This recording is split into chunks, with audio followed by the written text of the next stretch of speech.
What's up, everybody? It's your boy Kid Smooth from theofficialwegamehere.com, and I am fresh off the after watching Microsoft's E3 press briefing. I got my man Bites of Chicken here with me. We just had the podcast yesterday, so now it's time for the reactions, man. How you doing? Hey, Kids Move, I'm good. I just saw bomb after bomb after bomb being dropped, and yeah, it'll be interesting to see what your reactions were compared to what I thought of the whole show. Yeah, so I mean, we're not going to take too long. I'm just want from the start of the show. They opened the show with Halo, of course. It was a was yeah, they opened the show with Halo. I can't believe I almost forgot the order of the which they had the segments in, but that looked promising. I'm looking forward to the new what they call the Warzone mode, where it's kind of have like a Titanfall feel. It looks like it's gonna be player versus player, but with AI or what we call bots included with it, and I think there is going to be like objective base maybe. That looks good, but the campaign, I don't think I've ever been that excited for a Halo campaign. Now, Halo was always known for having great stories, great single player experiences on top of its multiplayer, but this one looks like okay, like I'm ready for it, and I like how the way that the interaction, the whole team base, and that how there's always going to be like a squad with you, and the different abilities that Spartan Locke gets versus what Master Chief may get. The game also looks phenomenal. Yeah, That sorry, carry on. no, it's Yeah, I was just gonna say yeah, I totally agree with you. I mean, I thought when I started off with Halo, I thought, oh, do they want to draw for the big gun straight away? But I don't know. It kind of just felt right, and yeah, that Warzone that you was talking about, it totally reminded me of that sort of Titanfall kind of vibe, and I can get with that because Titanfall was a game that I really love. But one of the things that I sort of took away from that showing was that it reminded me a lot of Mass Effect in terms of being able to order your comrades and stuff like that. And it seems as if Halo's sort of looked at these games that are doing things right, doing things that we love as gamers, and they sort of said, how can we, possibly use some of these elements, within our game? Because me personally, I always believe that it's good to borrow from other games, especially if it's the stuff that people love. So it just seems like they've just got a Frankenstein monster of a good game. Like I saw that Halo and I just thought, wow, this game is, it's a definite day one purchase for anybody that's got an Xbox One. Like it's just a must. yeah. What Halo did is that Halo, everybody. You think of Halo, you think of one of the best first person shooters ever. And the thing is about Halo, what they know to remain great, they couldn't stay the same. So they still have the same Halo element, but they did good with times. Yeah, You can't go another generation of Halo without being able to sprint. You can't. yeah, Like so, I think what they're doing. Some people may not like some of these changes, like the down scoping where you get yeah, the aim down sights and stuff, but these are changes that were necessary and it works because you'll still get the best that Halo has to offer with in current day, so you don't feel like stalled. Because I think I think back, I think Halo 3 is the last Halo 3. That's when Call of Duty started taking over. When I would go from Halo 3 to Call of Duty, I think it was not Advanced, what's that one of, yeah, of Advanced Warfare. Advanced Warfare. Yeah, Yeah, I would go back and forth, and the feel seemed different because Call of Duty is more faster paced. You can move and you kind of just had to. You were like all in. Whereas mm, Halo, it was like pacey. It felt pacey. So now with after playing like the Halo 5 beta and stuff, I'm like yes, because it doesn't just change Halo. It keeps the same Halo mechanics, and they just add these features that I felt that were necessary. You know, yeah. but Halo 5, man, it's looking good, and every time I see it, every time I see an announcement, it brings back my hype back for the game. So Well, when I saw Halo, I was just like, all I could see was Destiny fans go into a corner to cry because for some reason when that boss came out, I was just all it just reminded me of Destiny, and I was just like, this is what Destiny was supposed to be. I don't know. I think that with Halo, they could possibly make an MMO out of it. Like seriously, it's 343 of making a better Halo than the original creators, and no one can say any different because I know some people say Bungie were the original creators, blah blah blah, but this Halo 5, it looks amazing, and no one can take that away from what 343 have produced. The game is absolutely amazing. After seeing Halo and then that new mode, I don't care what's the next 3 Destinies. I hope they all remain on PlayStation and doesn't come to another console. Honestly, because I don't need Destiny. I didn't like Destiny when I played it. My opinion never has changed on it. Halo is the game. Like I just can't wait to play that game. I really can't wait to play that game. The beta wasn't enough, and I can't wait to jump in come October 27th. But you know what surprised me at E3, and I'm pretty sure it was surprised. There was no Call of Duty. And yes, that was big. Every E3 starts off or Call of Duty the first or second showing at Microsoft booth, and it was not there. It wasn't present, and I felt like Microsoft didn't miss them. I felt it's almost as if to say, they just.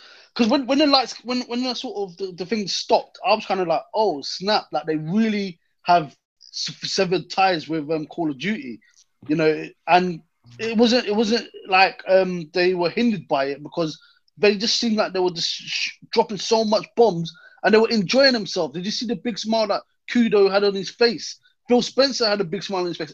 All of them just felt so good about being on that stage, and they didn't need that, the big Call of Duty to sort of bankroll them kind of thing, and get those guaranteed sales kind of thing. For them, they were just like, this is the best lineup we've ever had. And, people were on Twitter saying, on my Twitter anyway, they were saying, this is the best E3 that I've ever watched. And they've only watched, Bethesda and Microsoft, and they're already saying it's the best E3. Mm-hmm. So, it's crazy. They didn't need Call of Duty. Yeah, the backwards compatibility, that did it for me. Like I almost didn't want to watch no more of the show, because the thing is, I never predicted. You know what? Did I say it in a podcast? No, it was an article I wrote. Please refer to it.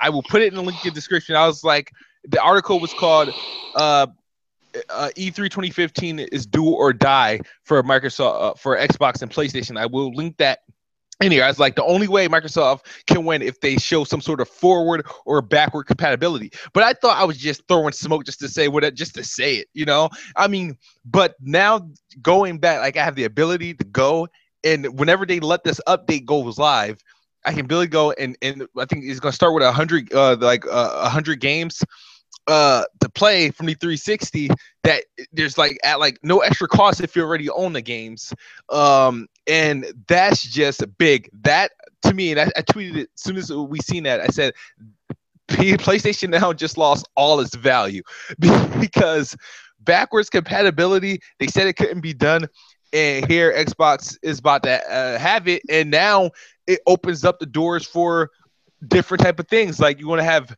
EA Access. Watch the EA Access start because their vault, because they can only rely on games as they age.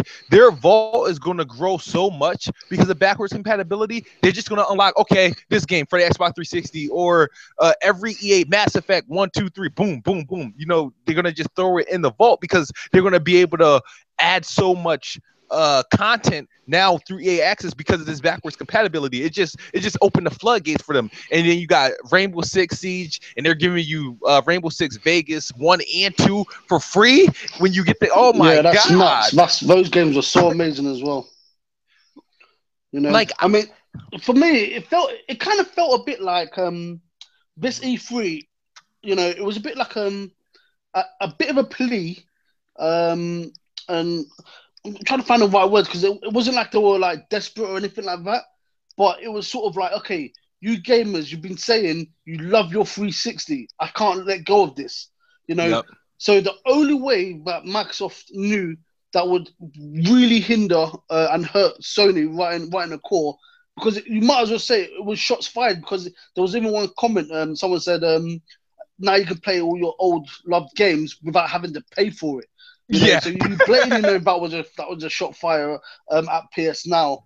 But you know what I mean? It was smart from Microsoft. They're saying, you know, the number one thing everyone wanted. Sorry. I got the Gears of War Ultimate Edition beta. I gotta go download it. Sorry, I gotta go download it. Oh crap! This is happening live, people. This is happening live. What? I gotta download my version as well. They just sent me a message. I got it. I'm downloading it right now. It goes down.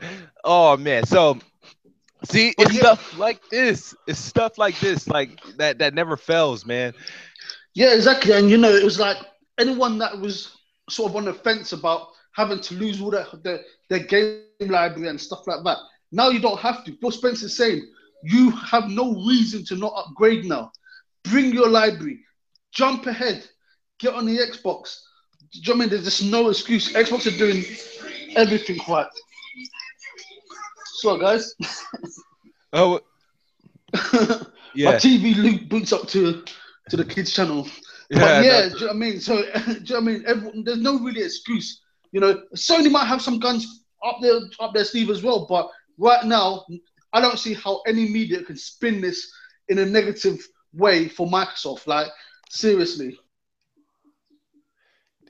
Good luck downloading it because a lot of people are trying to download it, and what it's doing is like kind of crashing it. But I got the code, so I'm gonna download my Gears of War Ultimate Edition beta. Can't wait to jump in that. But you know what else has sprung me that like dropped my heart? It was we heard the rumor of the Rare collection, right?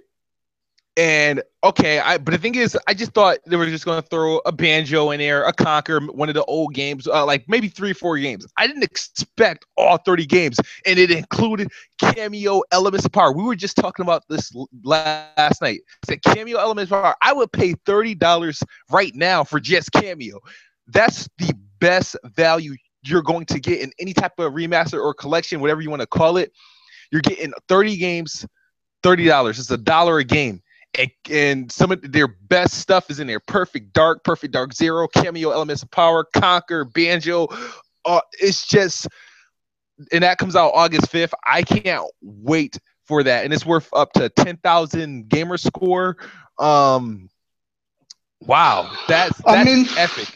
For me, I mean, I'm going to be on the other side of the fence on this one because when I saw that, I kind of felt that, yeah, I'll pass on this one because as much as I'm a guy that likes to play games for nostalgia, but reason where I can, I suppose, get down with some of these remasters because, or better yet, remakes, because I would love to play Final Fantasy again, but I would never play the original Final Fantasy because I'm sorry, the graphics just hurt my eyes. And I saw all those 30 games, and I was like, yeah, that's probably a good deal for, you know, those people that, you know, have Nintendos and stuff like that, you know, just piled up and things. But for me, it just didn't do anything for me. You know, I was more interested by the next game that I saw from Rare, that Pirates one. But that I mean, it's good that they, you know, you get all those gamer points and stuff like that if you're the kind of person that chases that kind of stuff. But yeah, for me, you know, I've moved on. You know, I'm a technology buff, and okay. I like these new fancy things, shiny. That's cool. I understand what you're saying, but to the people, get that Rare collection because half of you, if you did not play Cameo Elements of Power, that is one of the most underrated games I've ever played. Like I said, it's my favorite game from Rare. It's been my favorite game. That game had a long journey, and it was an amazing game, a great experience. That's one of the big reasons I'm so excited for that collection. Unless Cameo Elements of Power is available for backwards compatibility, and then it makes no difference. But who knows? But it made the other titles that were only on, like, let's say, you know, GameCube and 64 and stuff like that. Definitely adds that. And you know, you have to get a nostalgia. Remember, this is a collection that's like done right. You know. And then, but the thing about the backwards compatibility thing, you know, we don't lose anything. We could play multiplayer with people on Xbox 360. cross-platform play, like with Xbox 360 owners too, for those who aren't willing to upgrade.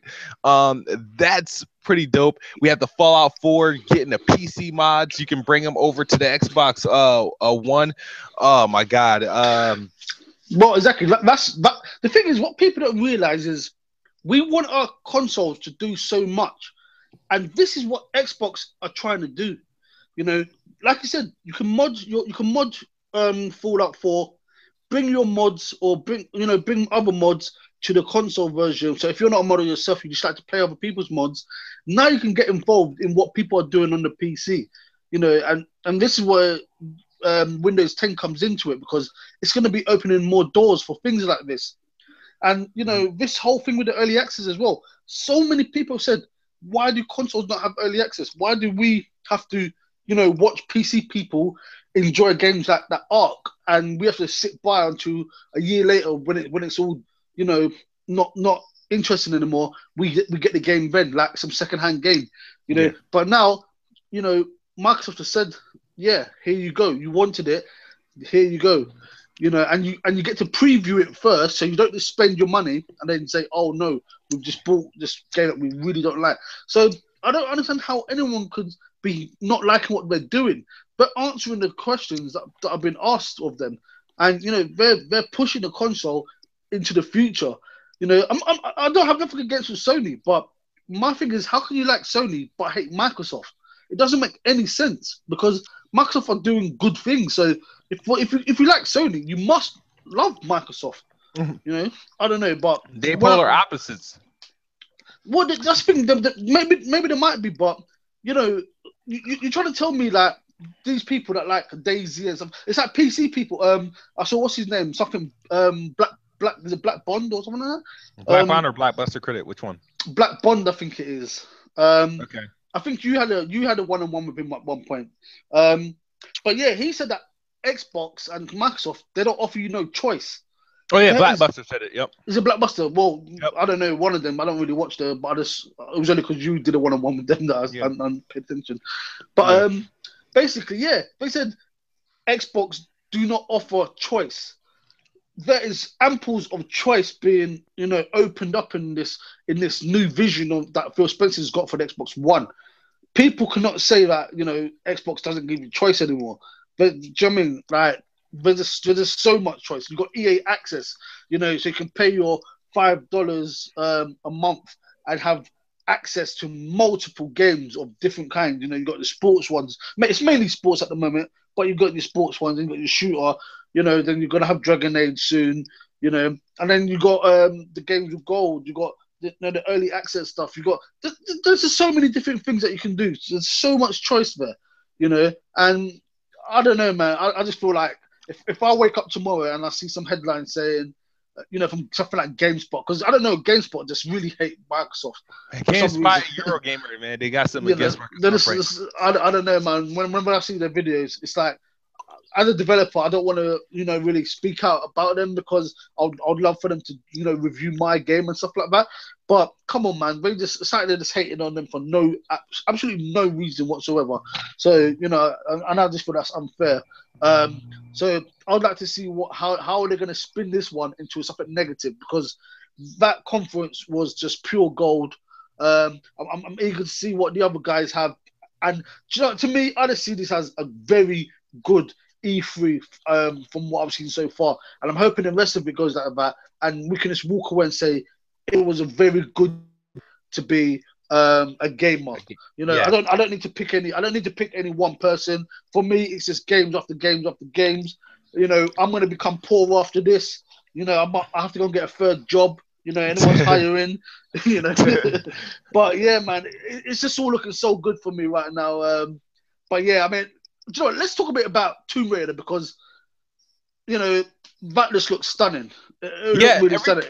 You know what's crazy? Every time I seen Tomb Raider and screenshots and the trailers, I was like, well, I can't wait till they show the gameplay. And then when they started off, I was like, oh my God, when are they going to show actual gameplay? And then I realized that they were playing it. I'm like, what?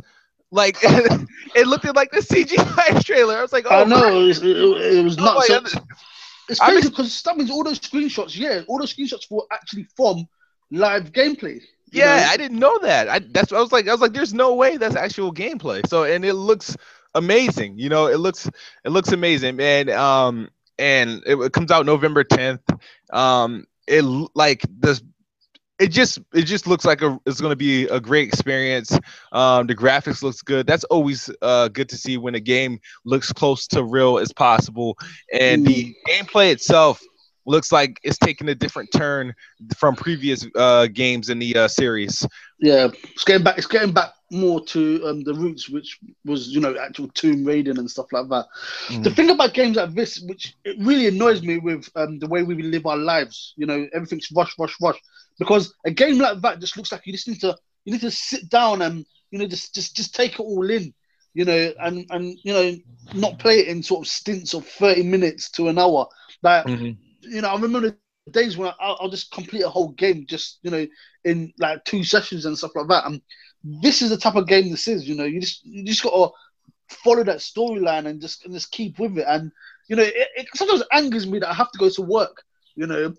Yeah. Like it's really annoying because so much great games and this is why especially games like these multiplayer games why people will be on it for a month then they suddenly disappear because Mhm. so much stuff is going on in people's lives that you know like you can't keep that sort of fun going and stuff like that, and it really is annoying.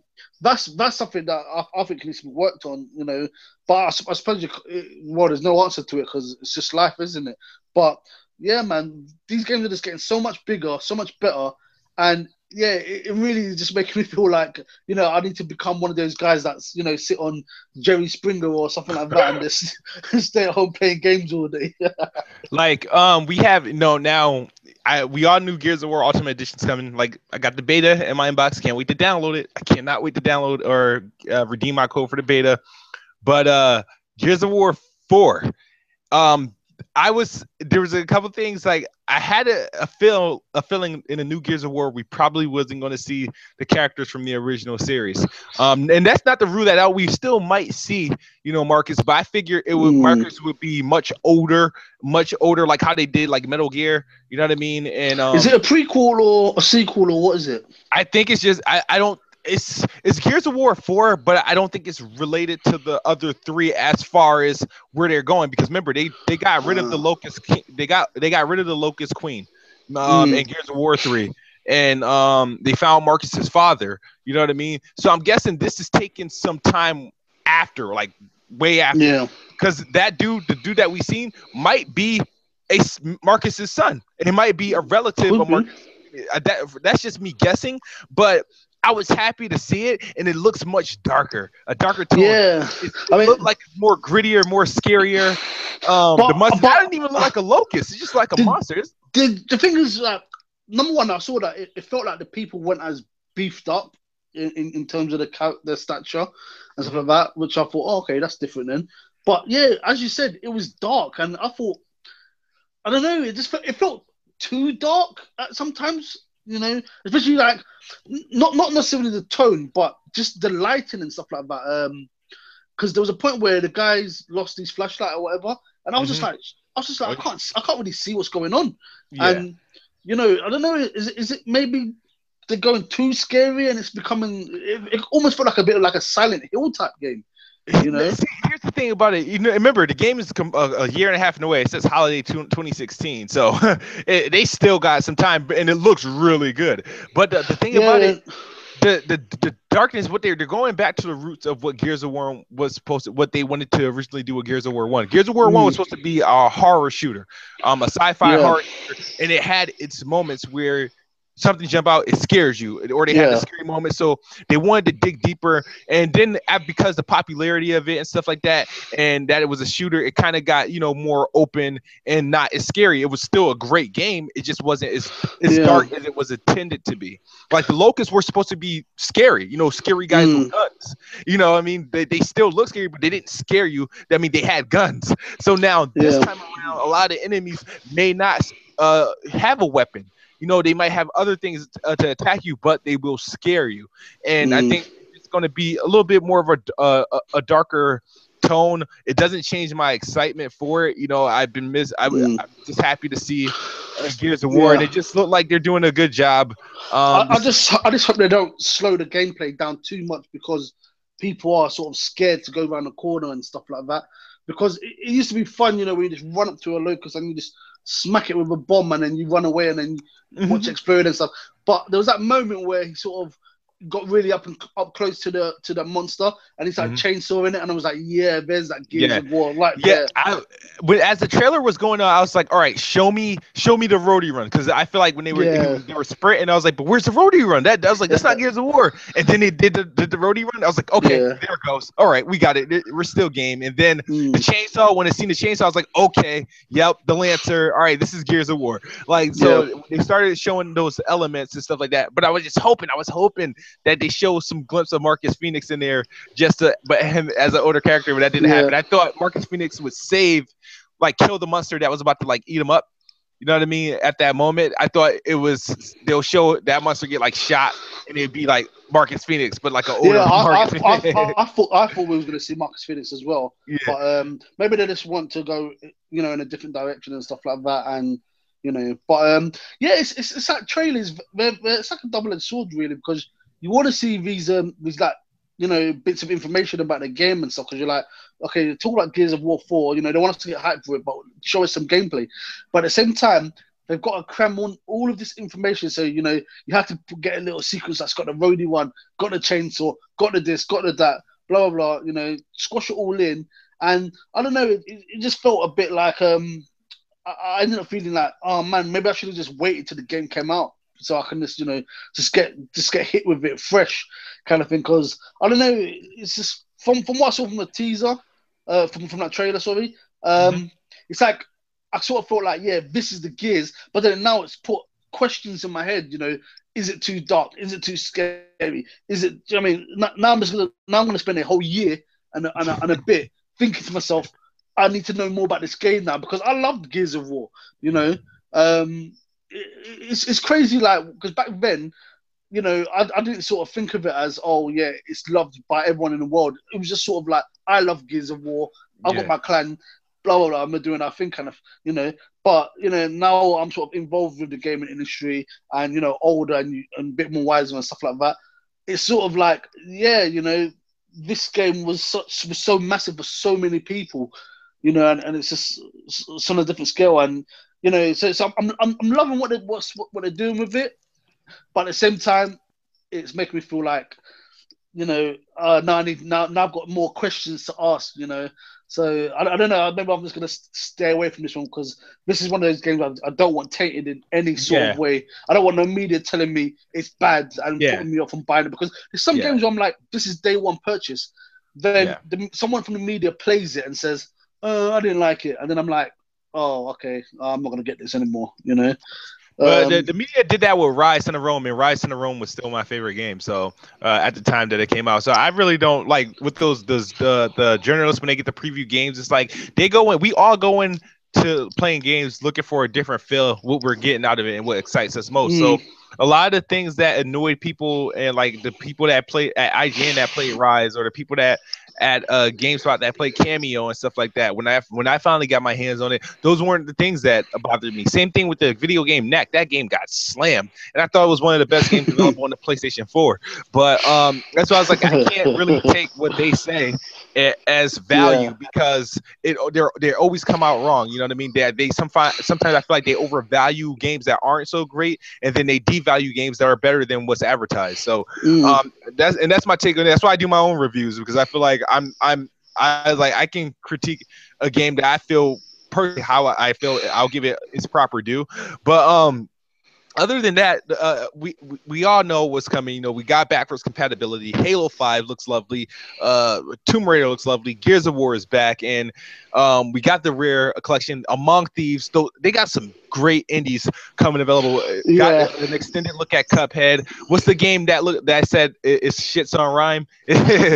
Ashen. Yeah, I mean, that's going to be a crazy one, because Rhyme was one of my most anticipated games on the PlayStation, so it's going to be nuts, because that environment looked good. I like the way that they had those faceless characters and stuff like that. It just, it is look crazy, and at one point I was even like, as an indie developer myself, I was like, damn, I gotta step my game up.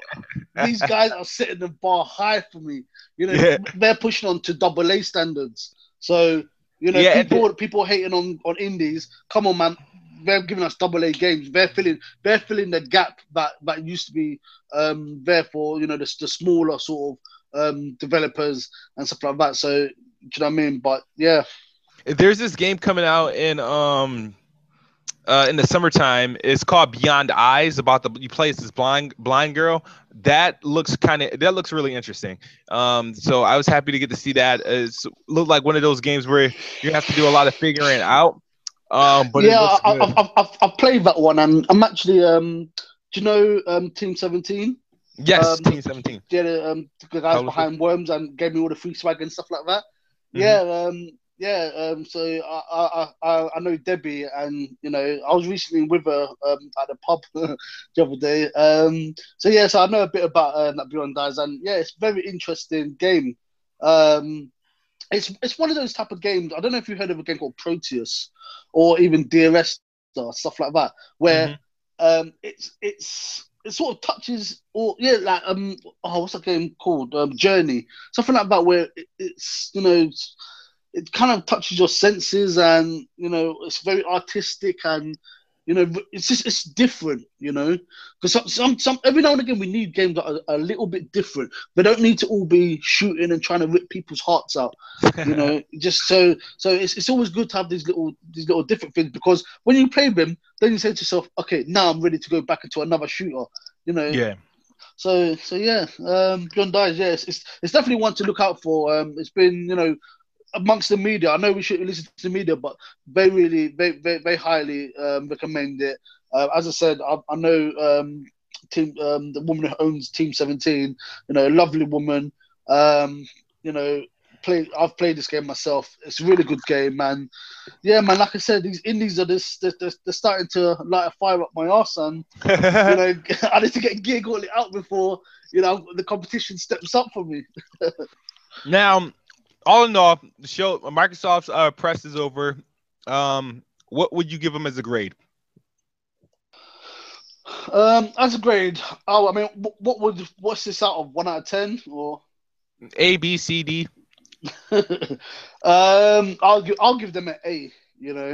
Because for me, like they had me constantly tweeting and it's messaging people. Oh my god, did you see this? Oh, do you know what I mean? That is the kind of feeling that you want a press conference to give. I mean, did they do anything bad? Can I say they did anything bad? No, because I'm the type of gamer, but I like indies. So for me, that was like, it was a good thing. I know some people, they see it as a waste of 10 minutes or whatever, but for me, it's good. They showed the HoloLens, which again, that sort of opens up new doors to try and experiment and stuff like that, along with the Oculus Rift with the VR and stuff like that. So all for me, those things were bonuses. The only game that I didn't really like was Rare Replay or whatever it was called. And dude, don't say that. That's blasphemy. What else you get?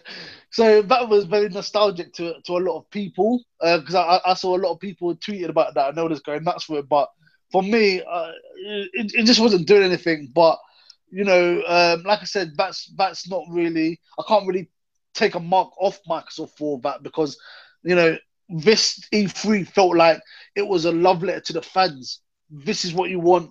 We are giving it to you. They open up so many doors, like I said, with the early access and stuff like that. These are things that benefit me. And then as a gamer, Halo 5 just looked amazing. Tomb Raider looked amazing. What was that one called? Robot Rotor, the new IP that they announced, yeah. Man, that's from the people behind Metroid Prime, which surprised me. Exactly. There's no way people can say they love Metroid Prime. They love the guys behind that. And it wasn't just Metroid Prime. It was the guy from that's making Mighty Number 9 as well. Yep, Mighty Number 9, which is on the Xbox Store right now. Which on the coming soon thing. So that looks pretty cool. So do you know what I mean? Like, these people that everyone sort of they backed his Kickstarter and all that stuff. They say, yeah, we love Metroid Prime. Do you know what I mean? Xbox has now got an IP made, first party exclusive IP made by these people. There's no way you can hate on that. I mean, there's absolutely no way. But they will. Because these guys, if they make turd, people will buy it. But now they're making it for Microsoft. They're gonna say, "Oh well, it's for Microsoft, so it can't be good." No, bad mentality. But yeah, back onto the grade. For me, they were just hitting note after note after note. It was music to my ears. Like I said, I'll be poor. The kids ain't getting no Christmas presents. They're buying a lot of games. Like seriously, it was too good. I would have to say with you. I will give it an A. They like I said, a lot of people was like, oh, we're gonna see his Windows 10 and VR. They spent about 5 minutes, maybe they had 10 minutes on the HoloLens Minecraft beta demo, which I was happy they showed up. First, I didn't want them to show anything in regards to VR, but that was actually a good setup. Kind of gave me a better idea of how it works because it was live in action. But I was surprised that there was no Joe Montana 16 or no Silent Hills news, but hopefully. Well, you heard what he said. You heard what he said. There's going to be some announcements throughout the week. And then there's going to be announcements that's true. At Gamescom. Think about it. He said there's going to be some exclusive being announced throughout the week. So what could that be? You know. True. So I have to give them an A because like I said, there wasn't anything that I dislike about the game. They started off well. They had my heart racing. Backwards compatibility. The rare, I don't care if you don't like it, rare replay is a must-have. EA Access just got better. The Xbox One just got more valuable, and what the Xbox did, it took a lot away from what the competitors can possibly do. EA Access is a must-have because it's damn near cheap, and it has just too much content to pass up. Backwards compatibility. Now the Xbox One, other than the Wii U, is the only one to have real backwards compatibility that you don't have to pay for, and it's not expensive. You know what I mean? I just canceled PS Now because I no longer I can now play a remaster of the Nathan Drake collection. I only got PS Now, so I can play that on the PlayStation 3, but now I have no need to it. So I'm going to give Xbox an A. They had a remarkable showing. I can't wait for that new controller to come out. Yes, I'm so glad that I can actually finally talk about that now because I've known about that for so long. And you what? Yeah, I've known about it. I saw it like months ago. Wow. But it was amazing, and but we're gonna back out. I think EA's press conference is about to start. If it hasn't started already, I'm gonna get to that. But thank you guys for joining. And I'll be on Xbox Live pretty much all day.